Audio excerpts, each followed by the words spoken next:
Hola, hola, hola. Vamos a hacer un ejercicio muy famoso de orgánica del tema de las aminas y que utiliza una reacción muy famosa, una de las reacciones más importantes de las aminas, que es la reacción de Mannich. Por tanto, bueno, para entenderlo convendría repasar esta reacción, la reacción de Mannich. En este caso vamos a tener dos reacciones de Mannich y van a ser intramoleculares. Es uno de los casos más complejos que hay de esta reacción. Bien, lo primero vamos a dibujar la tropinona y después vamos a hacer una retrosíntesis de la misma y ver, bueno, qué reactivos la generan, aunque en realidad nos los dan aquí, nos dice que se obtiene por calefacción de butanodial, acetona y metilamina, pero aunque no nos den esa información, nosotros podemos deducirla fácilmente. Por lo tanto, empezamos dibujando el compuesto. Se trata de un biciclo 3,2,1 octano, 8-metil-8-azabiciclo 3,2,1 octano. Vamos a dibujar un biciclo 3,2,1.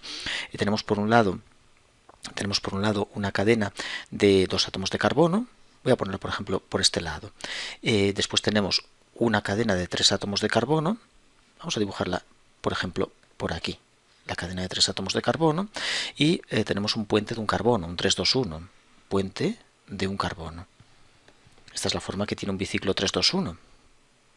Se llaman carbonos cabeza de puente a este y a este.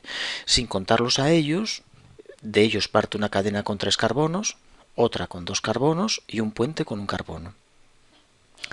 Tiene en la posición 8 un grupo aza, es un nitrógeno. Tiene en la posición 8 un metilo. Tenemos un metilo unido a ese nitrógeno. Tiene en la posición 3 ona, que es la función principal, que es una acetona. La numeración de un biciclo parte de un carbono puente, del que más nos guste, y numeramos la cadena larga primero. 1, 2, 3. Por tanto, la acetona va a ir ahí.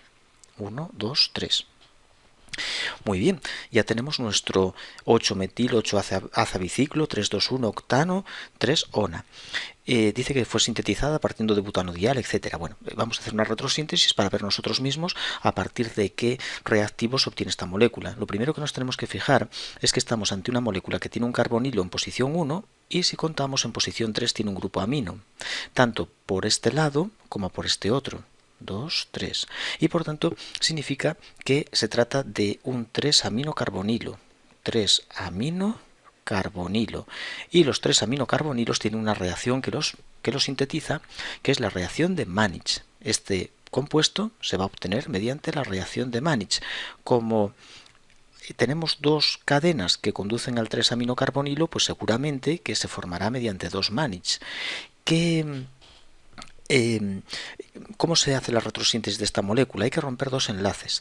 Hay que romper el enlace 2,3, el 2,3, este de aquí, y el 3N. Son los dos enlaces que forman Mannich. Mannich consigue formar esos dos enlaces. Y el carbono 3 procede de un aldehído, generalmente metanal. Aquí en este caso no. No porque tiene cadena, por tanto es un aldehído sustituido, pero normalmente el aldehído es metanal. Lo mismo nos pasa por este otro lado. Por este lado también Mannich se rompen los enlaces 2,3 y 3N, son los enlaces que se desconectan. Y de nuevo el carbono 3 procede de un carbonilo, bueno, aldehído. Pongo aldehído, podría ser cetona también. Habitualmente es metanal, pero en este caso no. Si desconectamos todo eso, inmediatamente tenemos los reactivos que generan ese producto de Mannich. Por un lado, en las posiciones 3 de ambas cadenas hay que poner un aldehído, un carbonilo, que va a ser aldehído en este caso. Aldehído. Por otro lado tenemos los carbonos 2, 1, 2 que vienen de la propanona, van a venir de la propanona. Y en la parte de arriba pues tenemos una amina que es la metilamina. Vamos a tener la metilamina.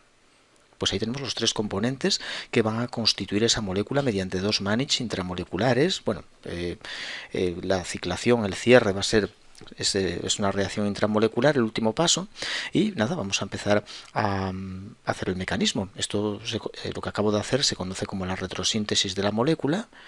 Retrosíntesis.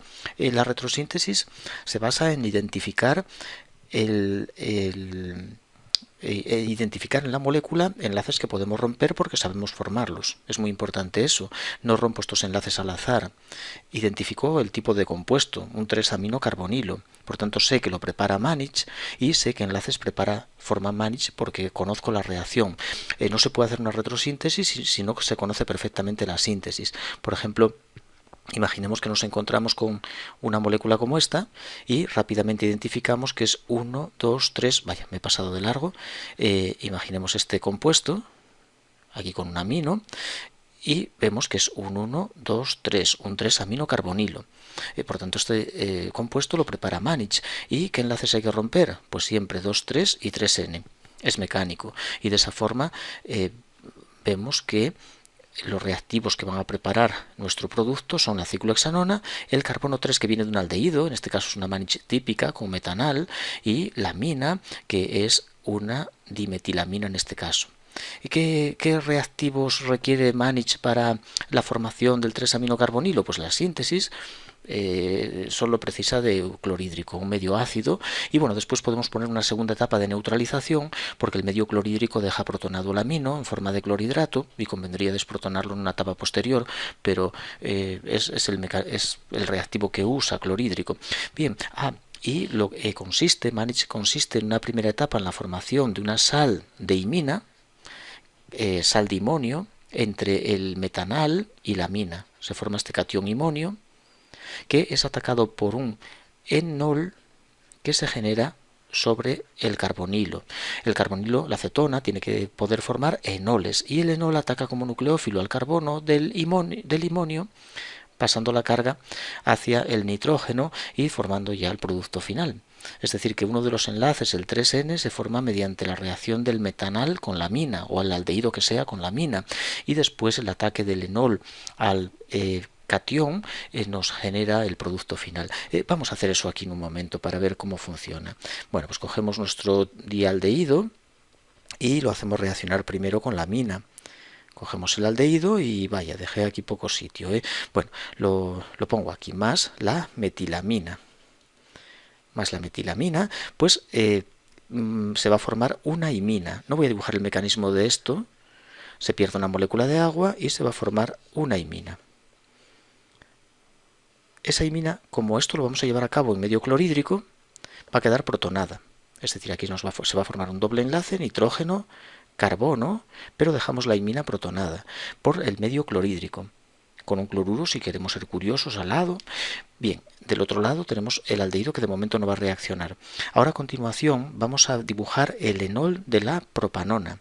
Vamos a enolizar la propanona. Podía dibujar el mecanismo, pero bueno, para que no se me líe tanto, para no poner tantos pasos, voy a dibujar ya el enol directamente. Podemos poner una tautomería al revés de lo habitual, de cetona a enol. En el medio hay medio ácido, hay pequeñas cantidades de enol que cede el oxígeno su par y a través del carbono alfa ataca al carbono del imonio, pasando la carga hacia el nitrógeno, y ahí se empieza a formar el primer enlace de la reacción de Mannich. Bueno, el primero no, se empieza a formar ya el primer 3-aminocarbonilo, porque ya formamos los dos enlaces. Primero aquí el doble con la sal de la imina y a continuación ya atacamos con el enol y por tanto ya tenemos aquí la primera Mannich.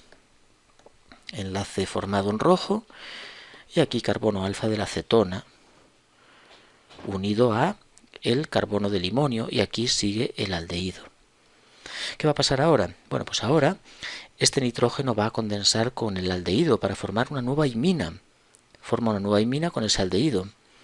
Esa nueva imina, como estamos en medio clorhídrico, la vamos a dejar protonada.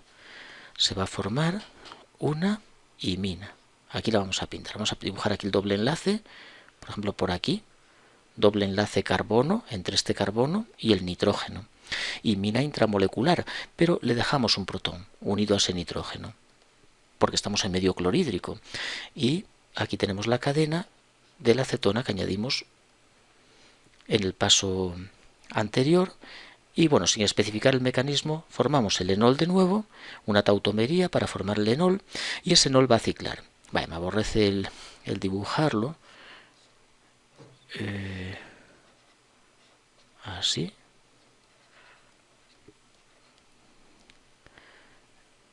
Bueno, volvemos a copiar todo igual y aquí ya tenemos el nuevo enol. Y este enol nos ataca a el carbono de la sal de amonio, pasando de nuevo la carga hacia el nitrógeno. Es complicado, esto es complicado, hay que tener práctica en Mannich para poder hacer esto, porque es uno de los ejercicios más complicados de la reacción de Mannich y también más conocidos e interesantes.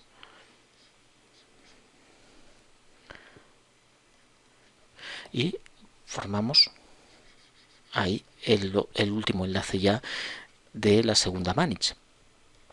NCH3, NCH3, bien, y ya está. Ya tenemos, bueno, y quitamos el protón, falta quitar este protón que quedaría ahí unido, que vuelve a recuperarlo el cloruro. Esos detalles no, pero bueno, como podemos ver, hemos llegado al producto final. Bien, después aquí nos hace ya tenemos la tropinona y sigue mediante 2 Mannich y sigue preguntándonos cosas. Dice, la reacción de la tropinona con el bromometilbenceno, bromuro de bencilo, da 2 sales de amonio cuaternarias, D y E. Estos compuestos son esteroisómeros y se interconvierten en medio básico.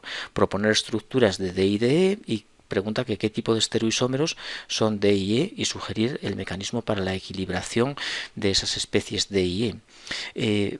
Bien, bueno, vamos a borrar todo este mecanismo y vamos a ver cómo nuestra molécula reacciona con una sal de amonio, con un haloalcano para formar la sal de amonio. Bien, vamos a quitar un poco todo este lío que armamos aquí. Bueno, pues esa última etapa de la que nos comenta el ejercicio consiste en añadir el bromuro de bencilo. Bromuro de bencilo a la tropinona. ¿Qué ocurre cuando esta mina terciaria se le añade un haloalcano? Pues tiene una buena nucleofilia a través del átomo de nitrógeno y se produce el ataque al carbono del bromo sacando el bromo. Y esto nos genera una sal de amonio cuaternaria. Nos forma una sal de amonio. La tropinona se convierte en un catión amonio. Le queda el metilo y aquí el CH2PH. ¿Qué ocurre? Que se pueden dar 2 posibles isómeros, dependiendo de que el metilo quede hacia la izquierda de la molécula y el bencilo a la derecha, o al revés, porque las cadenas son diferentes y por tanto no es el mismo estereoisómero el que acabo de dibujar que este otro. Son estereoisómeros diferentes. Aquí el nitrógeno, ahora ponemos el grupo bencilo a la izquierda y el metilo a la derecha. Esta molécula es diferente de la anterior. Es un estereoisómero, en concreto pertenece a la familia de los diastereoisómeros. O sea, son diastereoisómeros, una pareja de diastereoisómeros. ¿Por qué son diastereoisómeros? Porque esta molécula tiene centros quirales aquí en los carbonos cabeza de puente. Tendríamos aquí carbonos asimétricos y el nitrógeno también pasa a ser asimétrico. Los carbonos se mantienen igual, pero el nitrógeno cambia. Y por tanto estamos ante diastereoisómeros. Voy a poner aquí el bromuro porque es una sal de amonio, bromuro y bromuro. Por eso la reacción con el bromuro de bencilo nos genera 2 sales de amonio cuaternarias diferentes, que son D y E, y van a ser una pareja, van a ser diastereoisómeros, no enantiómeros, sino diastereoisómeros. Y bueno, y resulta que se pueden interconvertir. Según el ejercicio, dice que en un medio básico estos compuestos estereoisómeros se interconvierten en medio básico. Proponer estructuras para D y E, qué tipo de estereoisómeros son D y E, que son diastereoisómeros, y sugerir un mecanismo de equilibración para D y E. Bueno, es decir, estas moléculas en un medio básico se convierte una en la otra. Una pasa a otra. ¿Cómo se explica eso? Pues nada, es muy fácil. En el medio básico estas moléculas presentan un hidrógeno que tiene una importante acidez, que es el que se sitúa aquí en el carbono alfa de la acetona. Aquí hay un hidrógeno ácido, bien aquí, me da igual. Si arrancamos este hidrógeno, formamos aquí un doble y sacamos el átomo de nitrógeno. Es una reacción de eliminación, igual que una E2. Se podría llamar eliminación de Hofmann por tratarse de una amina. Y esa eliminación saca, como podemos ver, saca el nitrógeno, lo echa como grupo saliente. Nos echa el nitrógeno como grupo saliente. de manera que este enlace se rompe. A ver, vamos a intentar dibujarlo, a ver si lo consigo. Queda así, y aquí un doble. Entonces, en el momento en el que el enlace nitrógeno-nitrógeno se rompió, es decir, rompimos el puente, esto tiene capacidad para girar, para rotar, puede rotar. Y si hacemos el giro de ese grupo y ponemos el bencilo hacia la izquierda, CH2PH y el metilo a la derecha,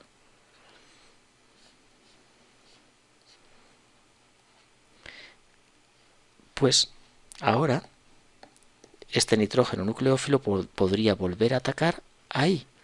Reacción tipo Mannich. En este caso es una tipo Mannich.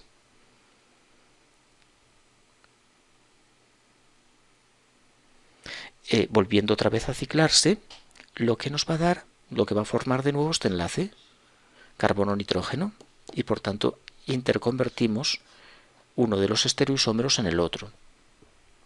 Al atacar el átomo de nitrógeno al carbono beta, la carga vuelve hacia el oxígeno y, bueno, con un protón del medio, OH es agua, se supone que hay agua, y el ion hidróxido disuelto en agua, pues ese oxígeno se vuelve a protonar y tautomeriza para volver a dar la acetona. De manera que este estereoisómero se convierte en el otro en medio básico. Es una eliminación de tipo, bueno, se podría considerar una eliminación de Hofmann y después una reacción tipo Mannich o un ataque de un nucleófilo al carbono beta de un alfa beta insaturado para volver a darnos el otro estereoisómero. Bueno, pues eso es todo.